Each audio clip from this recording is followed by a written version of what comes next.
नमस्कार जोहार सभी साथियों का स्वागत है आप सबका आज की वीडियो में।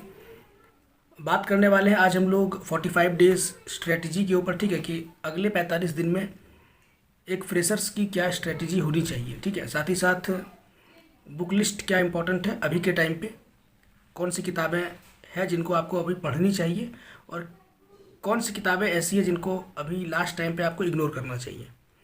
थर्ड इम्पॉर्टेंट बात कि कौन से लोग हैं जो अभी भी कंपटीशन में बने हुए हैं और जो कंपटीशन में नहीं है, पीछे छूट गए हैं, उनके क्या चांसेस हैं कि आगे आने वाले 45 दिन में वो चीज़ों को कवर कर सकें। तो इन तमाम चीज़ों पे हम लोग बात करेंगे। जो भी लोग चैनल पे नए हैं आप लोग सब्सक्राइब करें, बेल आइकन दबाएं ताकि आगे भी आपको वीडियोज़ की नोटिफिकेशन मिले। एक और इम्पॉर्टेंट बात, कल मैंने वीडियो बनाई थी एग्जामिनेशन डेट्स को लेकर के। ठीक है कि एक और एग्जामिनेशन होने वाला है EMRS वाला, और उसका डेट कहीं ना कहीं CGL से क्लैश कर रहा था। व्यूअर्स के द्वारा ही मुझे बताया गया कि वो जो नोटिस था वो फेक था।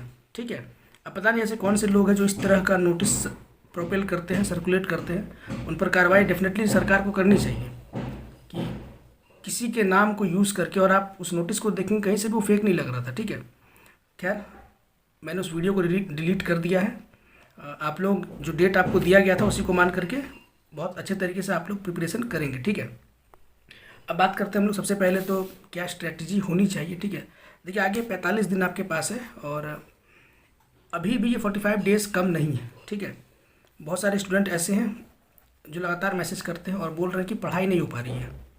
तो अगर नहीं हो पा रही है, देखिए आज से कुछ दिन पहले तक फेस्टिवल था, दशहरा वगैरह था, उस टाइम पे बहुत सारे लोग डेविएट हुए हैं, डिस्ट्रैक्ट हुए हैं। लेकिन अभी भी अगर आप जाग जाते हैं और पिकअप पकड़ते हैं कम से कम डेली 8 से 9 घंटा, इसके अलावा कोई ऑप्शन नहीं है। 8 से 9 घंटा मिनिमम यहाँ से आपको पढ़ना ही पड़ेगा पर डे। ठीक है, तब जा कर के आप लोग कंपटीशन में बने रहेंगे। अगर आपसे हो पा रहा है तो डेफिनेटली आप कंपटीशन में हैं, और अगर आपसे नहीं हो पा रहा है तो आप कितने भी तेज़ हों, आप कितने भी शार्प माइंडेड हो, आप मान करके चले आप कंपटीशन से बाहर हो जाएंगे। ठीक है, अभी जस्ट एग्जामिनेशन हुआ था म्यूनिसिपल वाला, आप सब ने क्वेश्चंस देखे हैं।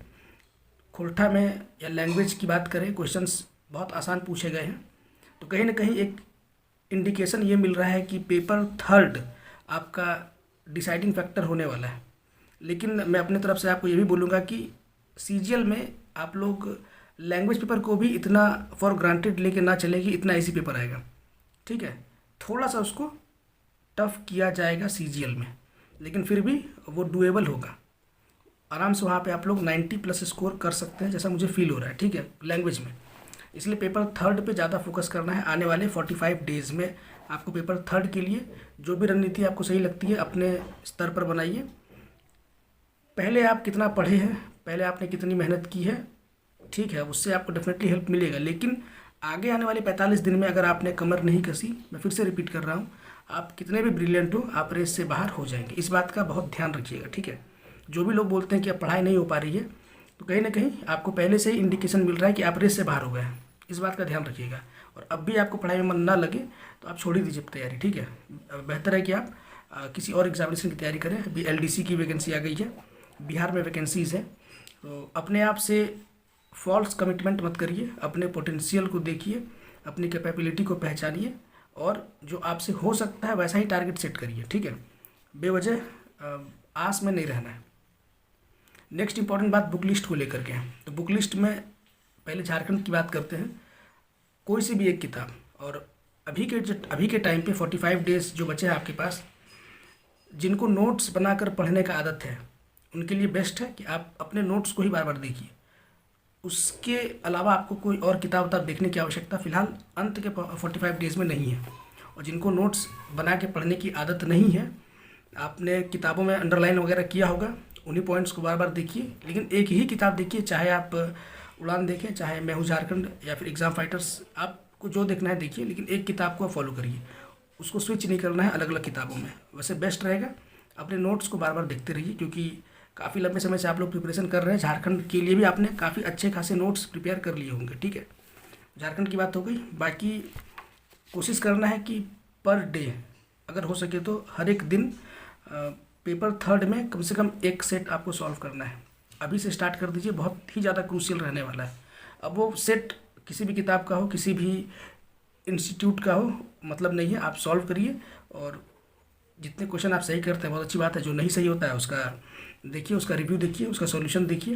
ये एक चीज़ अभी से आप लोग इसको डेफिनेटली कर सकते हैं। पर डे एक मॉक टेस्ट आपको देना है अभी से, ठीक है, इसको फॉलो कर सकते हैं। और थर्ड इम्पॉर्टेंट चीज़ बुक लिस्ट के बारे में, एक्स्ट्रा किताबें अभी से पढ़ना बंद कर दीजिए, ठीक है। जहाँ भी आप पढ़ाई करते हैं, मैंने पहले भी इस बात को बोला है, जहाँ भी आपका स्टडी टेबल है, जहाँ भी आप पढ़ाई करते हैं, वहाँ से जितना हो सकता है किताबों को साइड करके रख दें। और जो काम की किताबें हैं बस उसको अपने टेबल पे रखें, ताकि बार बार आप उसको पढ़ सकें, ठीक है। अब ये आपको डिसाइड करना है कि आपको कौन सी किताबें अच्छी लगती है, कौन सी किताबें आपको फ्रूटफुल लग रही है अभी के टाइम पे, ठीक है। नेक्स्ट बात कि क्या जो लोग पीछे छूट गए, जिनको ऐसा फील हो रहा है कि हम अब नहीं कर पाएंगे, 45 डेज़ बहुत होते हैं। क्योंकि मुझे लगता है कि जो भी लोग इस एग्ज़ामिनेशन को लेकर के सीरियस हैं, टाइम को लेकर के आप शिकायत नहीं कर सकते हैं। टाइम बहुत ज़्यादा मिला है, बहुत ज़्यादा मिला है, ठीक है। और दिए हुए टाइम में आप लोगों ने प्रिपरेशन भी किया है, ठीक है। कंपटीशन का दबाव है, उस वजह से आपको ये फील हो रहा होगा कि आप से हो पाएगा नहीं हो पाएगा, वो अलग बात है, ठीक है। लेकिन पढ़ाई आप सबने की है, ऐसा आप मान करके चलें।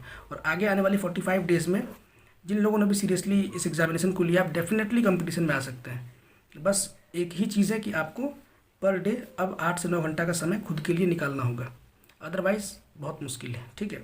ये ना सोचें कि अब हम कर पाएंगे कवर कि नहीं कर पाएंगे, बिल्कुल कर सकते हैं। अगर आपने 2021 में भी फॉर्म भरा है तो आराम से आप लोग कर सकते हैं, ठीक है। थर्ड इम्पॉर्टेंट चीज़ है कि सिलेबस को हमेशा ध्यान में रखें, क्योंकि लास्ट टाइम है और अंतिम समय में बहुत बार ऐसा होता है कि लोग आउट ऑफ सिलेबस में कुछ चीज़ों को पढ़ने लगते हैं। तो स्ट्रिक्टली सिलेबस को फॉलो करिए। इससे क्या होगा, क्या पढ़ना है, कितना ज़्यादा पढ़ना है, ये आपको सिलेबस बहुत अच्छे तरीके से गाइड करेगा, ठीक है। नेक्स्ट इंपॉर्टेंट बात, मैंने सारी चीज़ों को यहाँ पे लिख लिया है, क्योंकि मैं बहुत बार थंबनेल पे लगाता हूँ और भूल जाता हूँ क्या बोलना है, ठीक है। फ्लो में चीज़ें दिमाग से निकल जाती है, इसलिए मैंने यहाँ नोट कर लिया है। नेक्स्ट इंपॉर्टेंट चीज़ है, बहुत सारे दोस्त ये बोलते हैं कि फ़लाने का रिजल्ट हो जाएगा, किसी और का हो जाएगा, मेरा नहीं होगा। देखिए कंपटीशन है, यहाँ पे आप किसी के लिए आश्वस्त नहीं हो सकते हैं कि किसी व्यक्ति का कंफर्म है कि हो ही जाएगा, ठीक है। कंपटीशन का मतलब ही होता है कि बिल्कुल आप इसमें कुछ भी गेस नहीं कर सकते हैं। आप उस दिन कैसा परफॉर्म करेंगे, ये पूरा पूरा उस पर डिपेंड करता है। अभी आप वर्ल्ड कप से एग्जांपल साइट कर सकते हैं। क्या किसी ने भी सोचा था कि अफगानिस्तान इतना बेहतर परफॉर्म करेगी, पाकिस्तान को हरा देगी, इंग्लैंड को हराएगी, श्रीलंका को हराएगी? ये लोग अंडरडॉग्स थे, लेकिन देखिए मेहनत किया है और फिर उस दिन परफॉर्म भी कर रहे हैं, रिजल्ट आपके सामने है। तो ये माइंड में बिल्कुल भी ना लाएं कि बहुत सारे दोस्त ऐसा बोलते हैं कि इसमें बहुत बड़े बड़े 30 मार खान हैं, हम लोगों का होगा कि नहीं होगा, क्या होगा नहीं होगा, तो बेकार की बात है। अगर आपने टाइम दिया है, सीरियसली टाइम दिया है, तो बिल्कुल आपका चांसेस बनता है इस एग्जामिनेशन को क्रैक करने के लिए, ठीक है। बाकी लक भी एक बहुत बड़ा फैक्टर होता है, क्योंकि मैंने देखा अपने आसपास बहुत सारे ऐसे लोग हैं सरकारी नौकरी में, शायद आप भी इस चीज़ को फील करते होंगे कि आपसे कम पढ़े लिखे, आपसे कम ब्रिलियंट, आपसे कम होशियार लोग सरकारी नौकरी कर रहे हैं, और जो ज़्यादा तेज़ बन रहे थे, जो ज़्यादा तेज़ हैं, वो कहीं ना कहीं किसी भी कारण से पीछे रह गए। तो सिर्फ एकेडमिक्स के बेसिस पे आपका सिलेक्शन हो जाएगा ऐसा नहीं होता है, बहुत सारे फैक्टर्स होते हैं कंपटीशन को क्रैक करने के लिए। तो ये दिमाग में कभी भी ना लाएं कि आपसे कुछ मैथ्स के सवाल नहीं बन पा रहे हैं, आपके दोस्त से बन जा रहा है तो उसका सिलेक्शन हो जाएगा और आपका नहीं होगा, ये बिल्कुल मान करके ना चलें, ठीक है।